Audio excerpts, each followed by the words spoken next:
You ready? Yeah, I'm ready. Cool. All right. So, Raphael Salley, session hairstylist to the greatest names past and present in fashion, music, film, art and culture. It's my pleasure on this autumnal afternoon to welcome you to the Creative Blood Experience. How are you doing? I'm doing fine. Thank you for the introduction. Let me explain what is about to happen, okay? What I have here is a deck of 50 cards with questions designed to reveal how you have navigated your creative experience so far. These questions have been created based on thousands of conversations that we've had with the very best in the creative industries. Each card is designed to not just give us an insight into our guest process and journey so far, but also to reveal those nuggets that our listeners can take into their own creative lives. Heads up to you and everybody listening. Now, I have actually added a few fresh questions to the deck just to keep you on your toes. So here goes. I'm going to ask you to select 10 cards. Neither of us will know what they are until you've chosen them. I do need to inform you that there are 2 wild cards in the deck that contain slightly punchier questions and a dealer's choice, which means I get to ask you a question created specifically just for you. Here's hoping we get that. I won't know, you won't know, but we'll find out together. You can pass on 1 question and 1 question only. Do you have any questions for me, sir? No, that's perfect. Sounds really good. Okay. I'm excited. Cool. Let's do it. I love card games. Oh, you do? That's good. That's good for us. Okay, great. I'm going to shuffle the cards. And whilst I do that, allow me to introduce you to our listeners. Let's do this. Raph, you were born in Normandy, France, into a highly creative family and are the eldest of 3 brothers. More specifically, your mum played the piano and your dad was, in your words, mad about music. Ever since I was born, Dad's got 2 pictures in his wallet, which still 9 nowadays. On the left, a picture of my mum when she was 20 years old. And on the right, a picture of Jimi Hendrix on the Isle of Wight concert. And that's the 2 pictures he's got on his wallet. That's it. Okay, love it. So your love of hair began when you accompanied your mother to the local salon as a child. And fast forward to age 20 and you decide to pursue being a professional hairstylist and enrolled in a hairdressing school in Normandy's port city of Rouen. Is that right? Yeah, Rouen. To bring your passion and chops to life. Soon after graduation, you relocated to the fashion capital of London, assisted iconic session hairstylist Eugene Solomon. Cut to, one day you took the decision for yourself to forge ahead as an artist in your own right. And I wanted to actually ask you, do you remember that moment and how did it feel? Were you ready and what were the circumstances? I think that was about 4 questions in one. Right. It happened so early for me, that's how it happened. So I knew I was good at doing like Eugene's hair during those 4 or 5 years. But my first worry was I didn't feel like I had my own touch just yet. And I still needed a little bit of time to develop what I was about and then my own style, if you know what I mean. That was a little bit stressful the first couple of years because Streeters had a great reputation at the time, probably one of the best agencies in the world. And I really wanted to do my best for it. But it was difficult to finally find. I got back into like what I really liked in music, arts, books, culture, to just try to find myself into it and see, right, that is your blueprint. And then that is what you really like. So just do the hair which goes with it, and then that would not be so much Eugene, but me. Based on that decision, let's cut straight to it. Pardon the pun, and share a selection of your long-standing, loyal clients and collaborators in no particular order. So we've got Charlotte Tilbury, Givenchy, The Vampire's Wife, Versace, Agent Provocateur, Claudia Schiffer, Kate Moss, Isabel Marant, Juergen, Harley, Weir, Nick Knight and Edward Enninful, as well as fashion's top publications such as Dazed, Another and of course Vogue. And as if that impressive list wasn't enough, let's also mention your role as a hair consultant for Hollywood's top blockbusters. At the time, I was working a lot with Claudia Schiffer, and her husband, Matthew Vaughn, which is a film director, asked me to be a consultant on X-Men First Class, because X-Men First Class was all the X-Men going back into the past in the 60s. And because on Claudia, I was doing like all different type of Brigitte Bardot, all those 60s, 70s look, which she suits so well. Matthew was like, right, I want your hairdresser to just consult and create the looks for X-Men First Class. That's how I got into film. Once again, is getting the work out with the magazine, what I was doing with my family at the time, and then getting commissioned because people saw something in the press, or it always came to me. I never really approached anybody. I did a photo shoot which was kind of gothic and quite like Georgian or Victorian kind of style. Basically, that shoot got picked up by Jane Campion because kind of pushed that kind of old-fashioned way of doing a Victorian do with some accessories. And that was a really quite successful shoot, really, really quite beautiful, looking a bit like Victorian paintings. Sorry to interrupt, but do you remember the team? Yeah, there was William Selden taking the pictures, Katie Schillingford styling, Ayami Nishimura doing the makeup, and myself doing the hair. Really, really beautiful pictures. When that came out, I got a phone call from Jane Campion people. She invited me to her house in London. And the first time I arrived there, she asked me to just make a lot of different kind of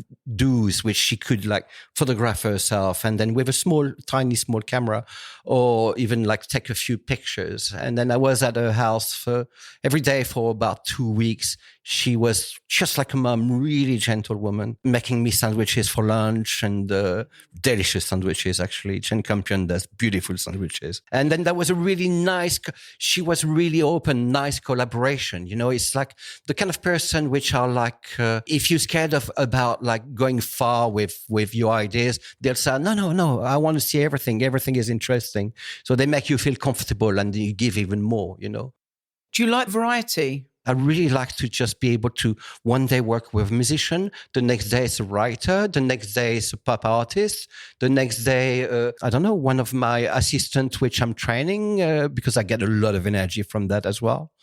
You get smiles and then people think, oh, wow, that works. Having a 360 kind of vision. If I just stick to what I'm good at, it's too narrow for me. You're not growing. I would get bored. Yeah, I would definitely get bored. Okay, Raph, so I think it's best that we let our audience know that you and I have known each other for many years through our work together on and off set, and that you are known by an industry to be responsible for creating iconic hairstyles on famous names and faces, from supermodels to superstars, having shaped relationships and generations with your bare hands, sharp eye, and a killer pair of scissors. Absolute pleasure to have you on the show to share your approach, process, and journey with creativity in glorious French Technicolor. Welcome to the Creative Blood Experience. Oh, thank you so much. Okay, it's time to play and get to know your creative journey a little better, told by you. Let's go ahead and choose your 10 cards. Excellent. So I can go anywhere, yeah? So I'll go right in the middle. Right in the middle. We're going to choose a few from the middle, a couple from the top. Let's do that. Let's do it. 10. Perfect. Let's go.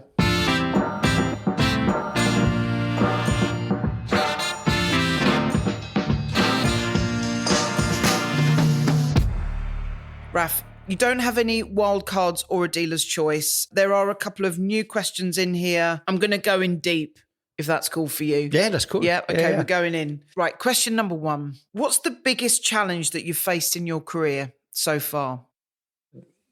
My career was been going really, really well until in November 2017, I had a serious car crash, which I ended with a upper jaw fracture with 4 middle plates on my face, which are still in. I look younger ever since. Very handsome, very handsome. And both arm in cast, so a big plate on the right arm and a dislocated wrist on the left arm. So I was suddenly 2 weeks at the hospital, and then nearly 9 months without being able to work. So it was quite difficult once the cast came off and I did all the physio and everything to just reach back. Because when you out of work for nearly 9 months, people forget you quite quickly. Not everybody. Yeah? You really kind of select the people which sticks with you are the base, the core, They're your people. And they're your people.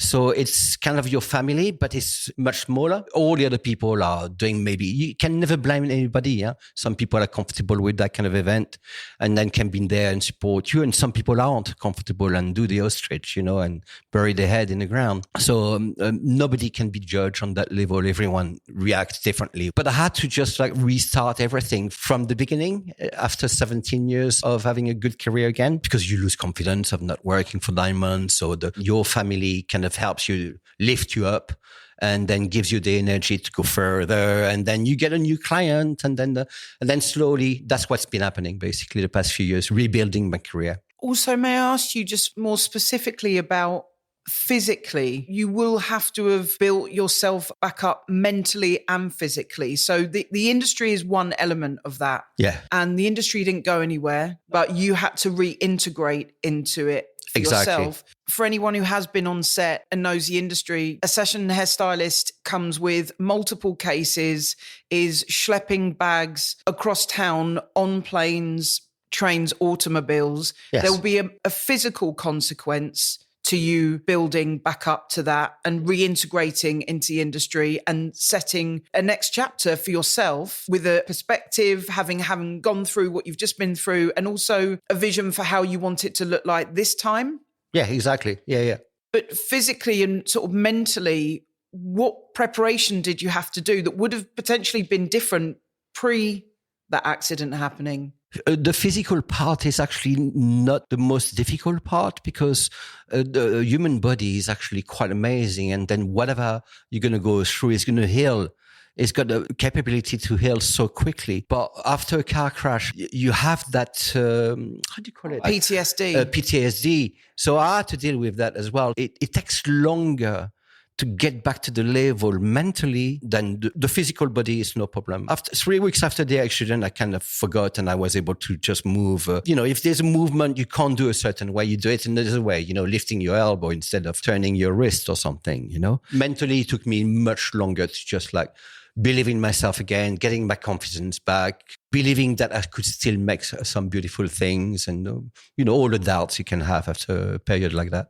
Thank you for being generous enough to share that side of what it takes to show up every day on set, and also the confidence in the background that we have to build for ourselves in order to step into an environment that we know probably 15% of the people that we're walking into a room with, but there's a massive level of confidence that needs to happen. And so obviously there's a big process to building yourself up to that. So the people which went after the accident, in a way where the people which were supposed to go, I kept the real one, the one which really cared. So in a way, the second part of my career, which takes a little bit longer because you have to make a comeback, is a little bit at the same time more genuine, because I'm working truly with the people which been loving me and sticking to me. Even so, I went through a traumatic period. They were still there. So the work, in a way, now is more beautiful. So you can always make a comeback. Most importantly is to look after yourself mentally, and then just to try to be strong mentally, really do the right work for your brain to just put yourself in a new perspective, new era. Question number 2. Who is your dream collaborator and why? Jane Campion was amazing because she was really documenting all the stuff I did. And then it's the kind of people which doesn't bring you down, but lift you up to just get the pure juice out of you, And Björk is another one as well. I've worked over the past 20 years quite a few times with Björk. And Björk, with her own world, if you're able to just be open and then enter her own world and everything, she will challenge, she's got that energy, really, really positive energy that when you're with her in the same room, that your creativity comes out right away. And then if you're a little bit scared of doing something because you're not sure, you've never done it before and stuff like that, she'll be literally telling you, yes, that's what I want. Yeah. It doesn't matter if you make a mistake are beautiful. And then, so it's the kind of person which really lifts you up creatively. And at the end, when you feel so comfortable like that, probably 120% comes out of you. While I had some other experiences, for example, with other people, which are so controlling that maybe they get 60% out of me, because I'm boxed. The dream person to collaborate with are really those people which are free. Helena and Carter is exactly the same thing. My first job after the car crash was with Helena on the phone telling me, no, you're going to do the photo shoot with me. I know it's the first one. I don't believe you can't do it and all that kind of stuff. I came on set and she had a healing poetry book. While I was prepping her hair, she was reading me poetry to heal me, heal my arms while I was doing it. So all those characters, which are really, Kate Winslet is a very confident person. They kind of, they rise you up. I think a lot of rules are created because of fear. A lot of those rules, which when you start to be like so comfortable like that, you can go in any direction. So you need less rule. You don't fear it. And then the best comes out, the pure juice. I'm going to bring it back. Right. Question number 3, Raph. What's an industry myth that you'd love to crush? For example, when I go back to just like my friends which aren't in fashion at all, and when I go back home with my normal life and everything like that, and they just tell you, oh, how amazing the career you have, Raph.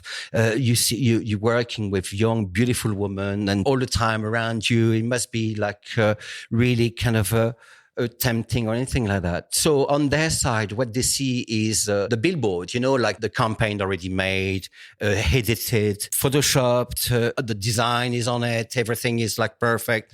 It's picking a picture out of 200. When I tell my other friend, which aren't at all in the business, when I tell them that actually, no, it's a long process and you just focus on your bit of work you need to do to get to a result. I mean, on set, I barely see the hair with the silhouette, go and look at the monitor and see if everything works. And then just like you work with the rest of the team bouncing back. But the last thing you think is like how lucky you are to be in a glamorous environment, because actually on set, nothing is glamorous. Love it. So that's a myth in a way, like Totally. Everything is like beautiful and rosy-dovey on set and then super glam and then we're so lucky and everything. It's hard work. All right, I've got one for you. Ready? Question number 4. Do you remember who gave you your first break in the industry? For me, moving to UK was more a dream coming from the arts and the music. And remember, in the 90s, also all the Sarah Lucas, Tracy Emin, all those British artists, that was really the place to be. Everyone wanted to come to UK to be influenced from music, arts, films. It was a really amazing period. So in a way, it's the arts and the interest of the arts which made me come to UK. So that helped me to just get close to my first break. And the first break was bumping into Eugene Suleiman at Screen Face because I was buying some jelly to make fake eyes in hair. Terrible shoot. And it was one of the, I think that was called the 4 season. I had to do the winter, like on beauty on someone. Anyway, you have to start somewhere, And then Eugene was buying some stuff as well for the show, some feathers or something like that. And then I recognized him. When I'm in a position of like, shall I go, shall I not go? I take the risk. So I went straight to him and then I said, you are Eugene Suleiman, aren't you? I recognize you. It would be one of my dream would be really to represent you. I'm a hairdresser myself and everything like that. And then Eugene, I remember him saying, oh, listen, Fashion Week is in a couple of weeks' time. Put your name down, call Beverly, and then give us a hand.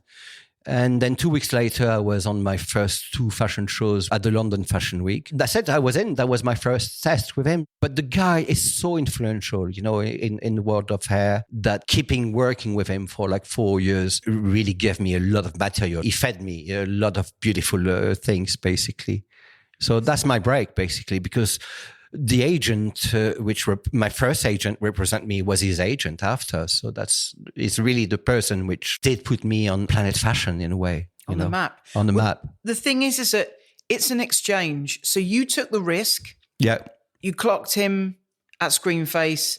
Yeah. You approached him, which a lot of people don't do now. People are very apprehensive about that. But there's a lovely way to do it. When you recognize somebody, you want to be able to go up, and especially in your scenario, that was a bit of a sliding doors moment. Yeah, no, totally. The thing is, I think it's much nicer to just bump into people, having the luck of bumping into people like that. Because imagine if you have to just like send email. I found it very overwhelming to send email and thinking, oh, that person is so influential. How are you going to pick my email out of another 200 emails of people which have the same idea than I am? So in a way, I had a bit of luck, but I took that moment in time and jumped on it, basically.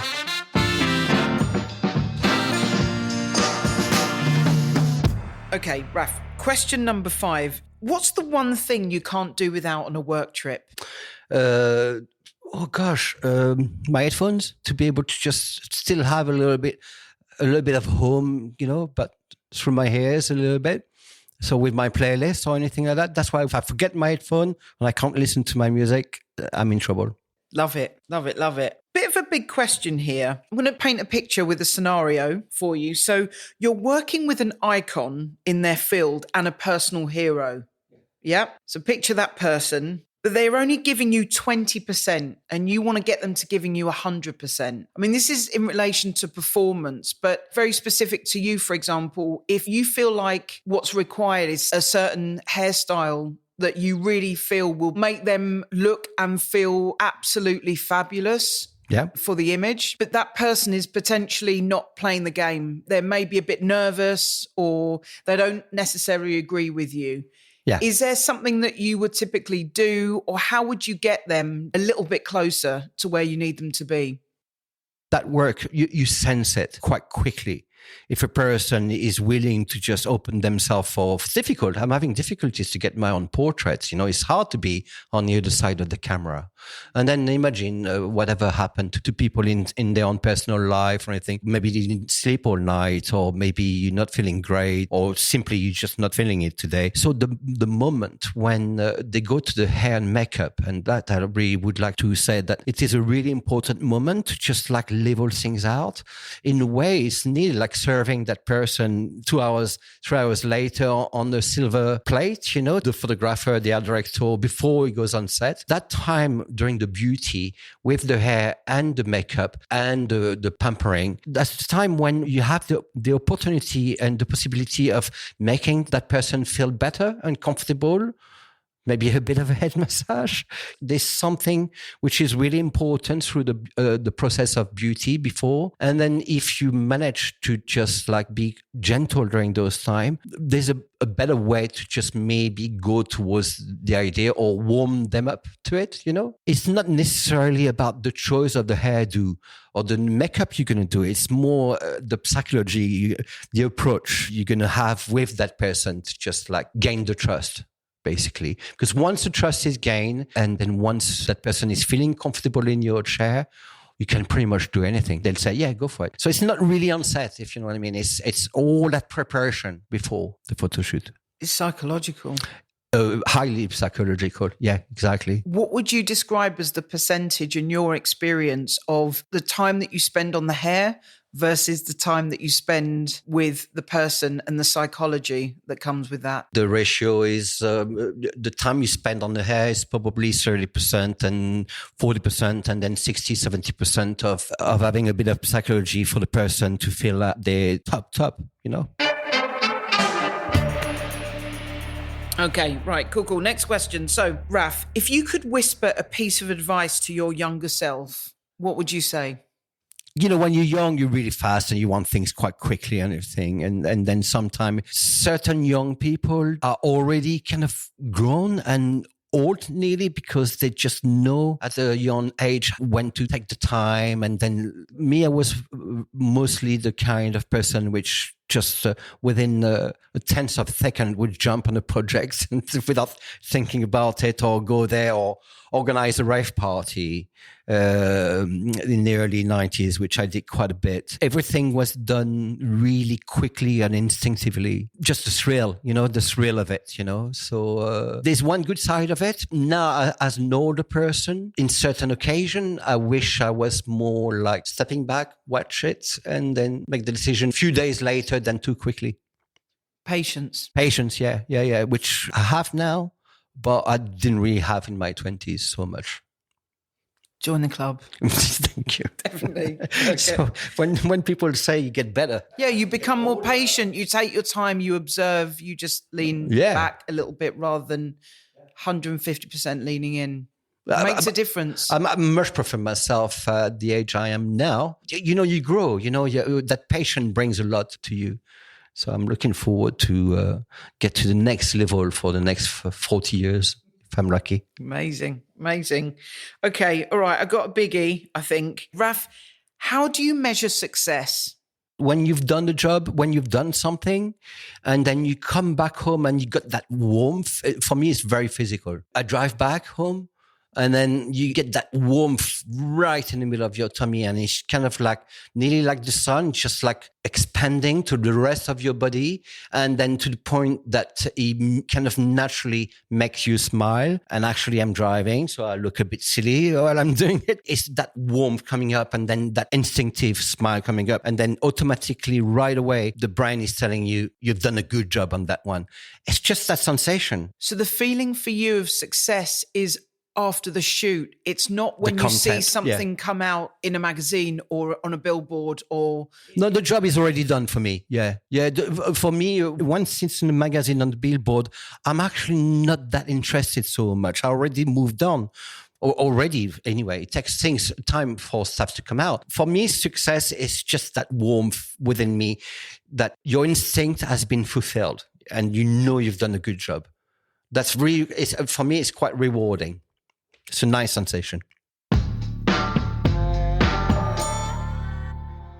Yeah, what's the most important skill for success in your field? If you were talking to somebody else that was just sort of coming up in the ranks, what would you say? So I think that one thing would be the energy you bring to the set. I think that would be before even picking up my scissors or hairbrush or comb, that would be like the energy you bring to the set, and then the excitement of working on a project with some of the people which you respect. I think that would be the energy.